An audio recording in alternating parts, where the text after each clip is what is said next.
for the most part, standalone windows look really, really strong throughout this schedule. And I do think it is to the detriment of the 1 p.m. Eastern window on Sundays, especially once you push past the first few weeks of the schedule. Once you push into October and you start to look at some of the, when Scott Hansen throws up the old quad box in week 6 or whatever it may be, and you're looking around at all the games that are kicking off and you're going, wait, my wife wanted me to cut the lawn one last time. The kids wanted to go to the pumpkin patch, and I'm staying home to watch at 1 Eastern Jets at Patriots or Saints Giants, or I don't know. There are going to be weeks where the 1 o'clock window is very underwhelming, and this is that slippery slope of, in feeding the primetime beast and the streamers and the networks that pay so much in rights fees, are you diluting somewhat what you're getting on Sundays?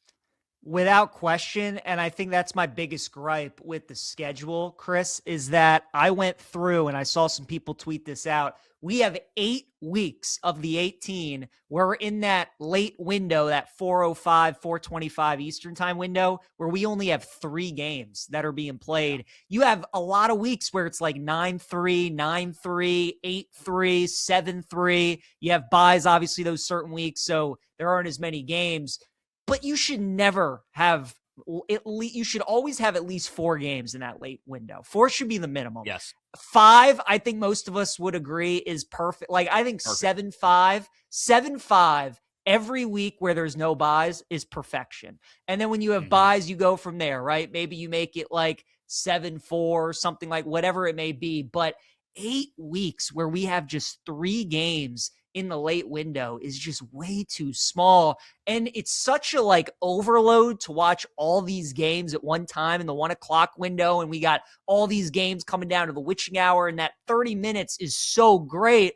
But then when it's over and we all have time to digest, it's like we have 3 games, right? And you have the CBS game of the week or America's game of the week on Fox that everybody's tuning into. And then, like you said, usually it's like Raiders Browns in the late game, or it's, Cardinals and whatever in the late game, Niners. And you're just like, this is what I have to choose from. So going forward, they're clearly trying to, Goodell and the NFL have kind of been talking about, I think in an ideal world, they love to play a game every single day of the week.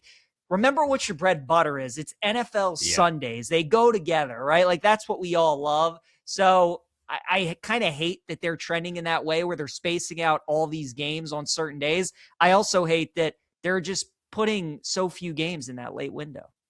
Yeah, I think the perfect mix, actually, and I want to say week 18 was this way because you don't have a Monday night window to serve in week 18.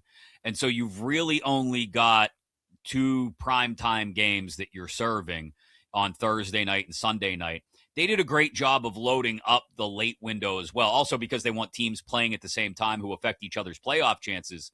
If you could get me on an average NFL Sunday with no buys, like you said, if you could get me 7-5, as you said, that would be perfect every single week, so that you're getting at least one or 2 quality matchups in each window. The other problem is when you start to serve that early Sunday morning international window and none of those games are really attractive, it becomes, what are we doing? It gives the international games, I said this the other day on You Better You Bet, almost almost a preseason feel. Philly, Jacksonville in London week 5. I know those are 2 teams that are supposed to be good this year, but it just doesn't have the, Steelers, Saints in week 7 in Paris. If you're not a Steelers or Saints fan, are you getting up for that one? And you're not just now diluting the 1 o'clock or 4:05 windows, but you're serving us this stuff at 9:30 in the morning on the East Coast too. Yeah, it's very interesting. So I think they just kind of like the NFL wanted to go in so many different directions, and they wanted to go to all these different countries and stream on all these different platforms and play on all these different days, that they're kind of all over the place. You hope that in the next couple of years, now that they have all these deals and they've found ways to play on certain days, and now they've taken over Christmas, that they just take a deep breath and just go, at the end of the day, our sport's played on Sunday. And let's get back to that. Yeah. And I hope they do. Because, Chris, you talk to just about everybody. Their favorite games are when their team plays at 1 o'clock on a Sunday, right? So whether that be you're on the East Coast and it's Sunday at 1, or you're on the West Coast and your team plays 105, 125, whatever it may be, that Sunday 1 o'clock game, everybody loves it. And it's a shame that they're not playing as many games during that window. And then when they are, they're just putting all those games on that window and not spreading it out enough for the late games as well.